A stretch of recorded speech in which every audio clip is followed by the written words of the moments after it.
Top of the morning. Shout out to Kross Tv Network. That's Kross with a K.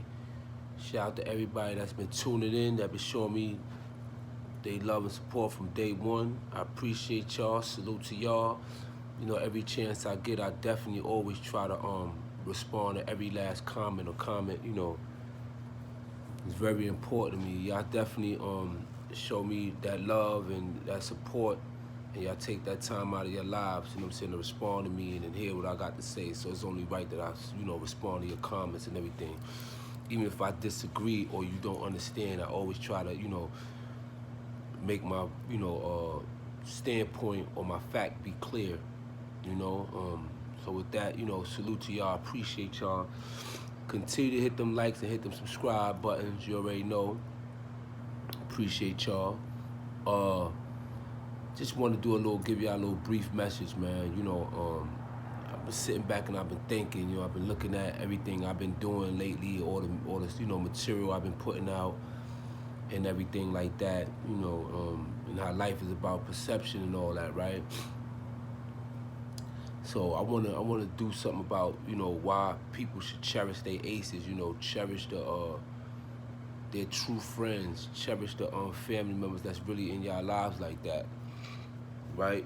And before I get into that, I want to ask y'all a question, right?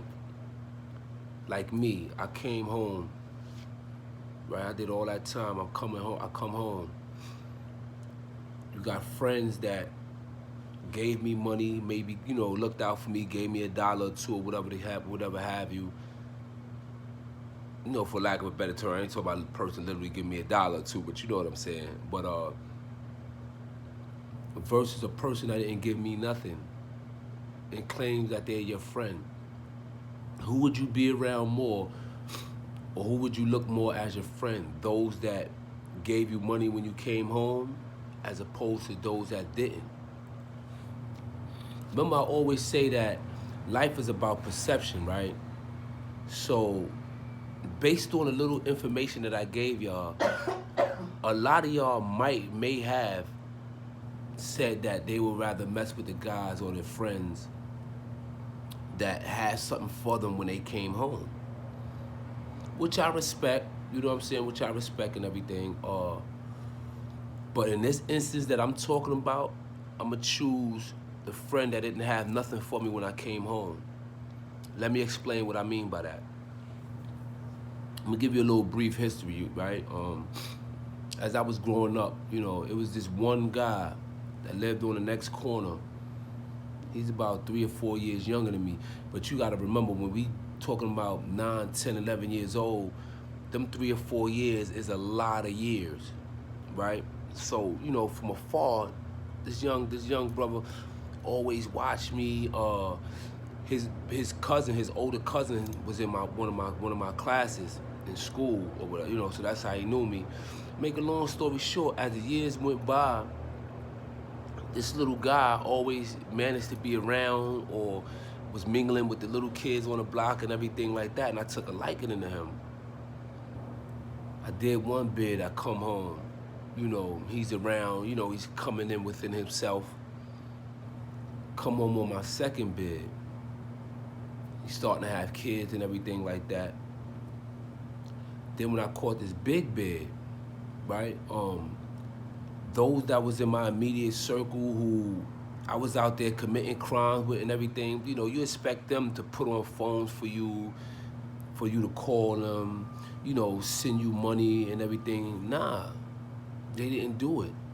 It was that one guy, little guy from up the block, that I remember always used to watch me and everything, and he looked up to me. He looked up to me, even as a little kid. He looked up to me. I was like his older brother that he never had.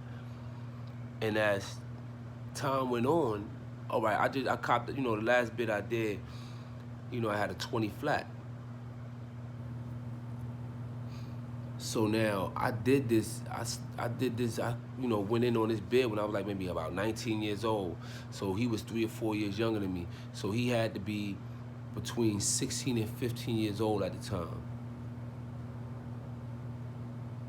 One day I just get a letter, and it's him, this one little guy, this one young guy.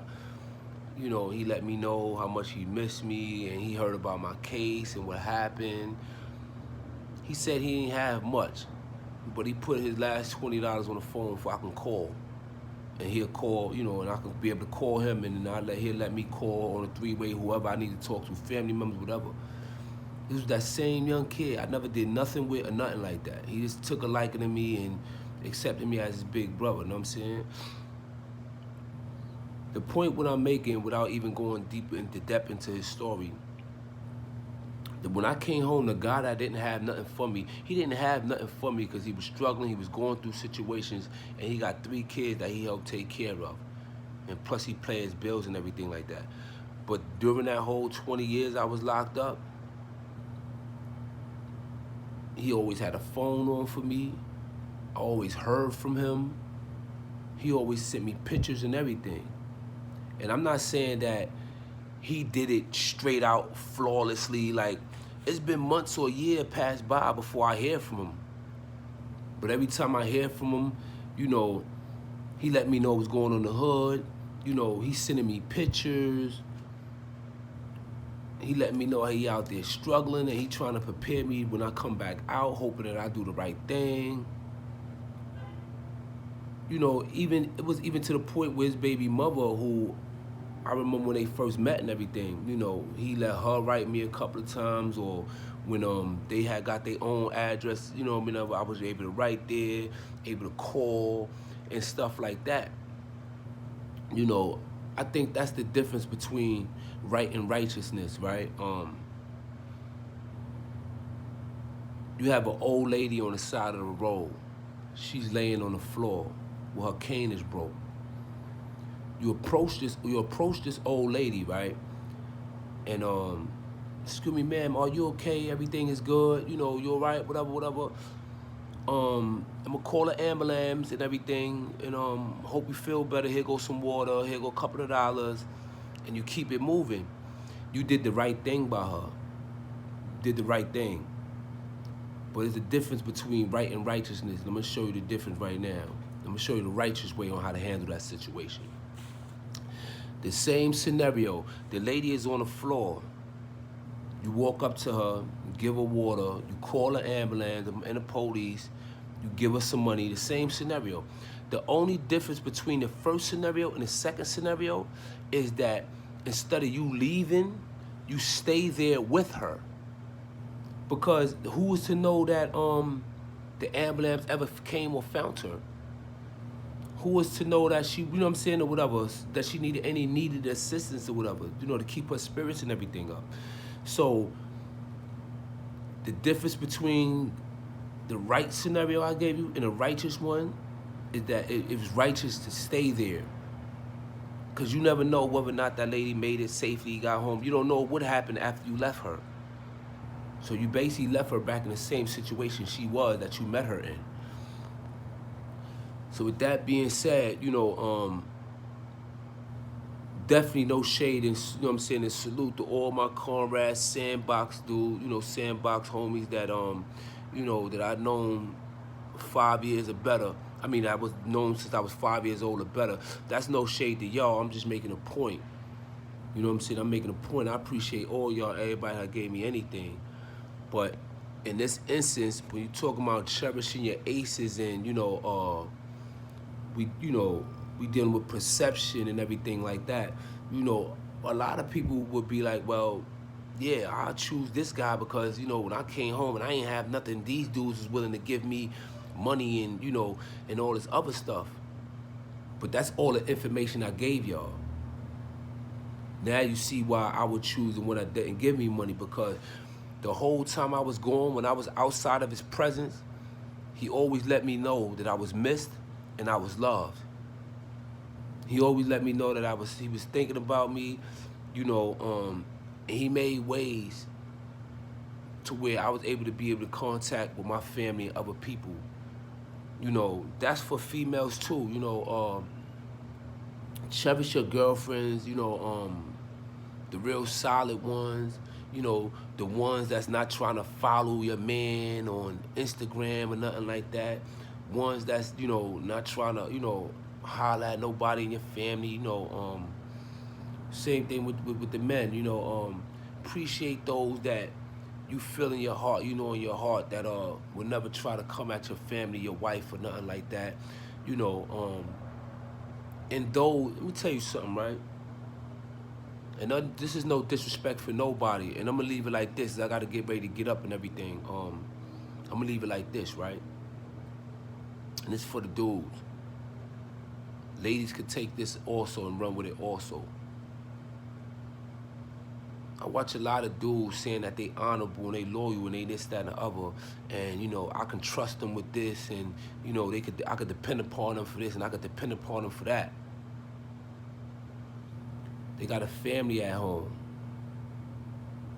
and everything, right? But I watch the way you treat your woman, the way you care, the way you know respond to your family.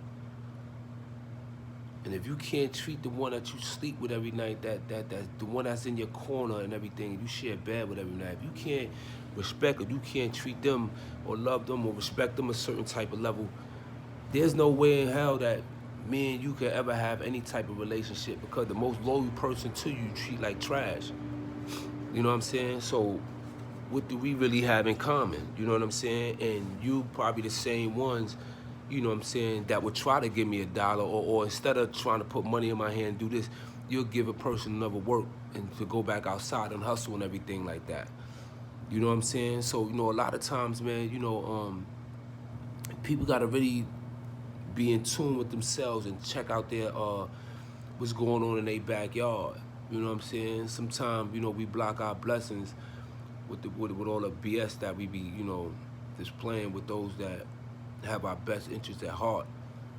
You know what I'm saying? So if you got true friends and you got true homies, or you got true girl, or you got, you know what I'm saying, true girlfriends, whatever, man, cherish each other, man. Cherish each other. That's on gang. Oh yeah, also before I leave, I also want to thank y'all for you know, I had just came over a little cold. You know what I'm saying? I'm still getting a little nicks and cranes out, but it's pretty much over with. I appreciate all the advice and everything y'all gave me. You know what I'm saying? You already know, slow, gang.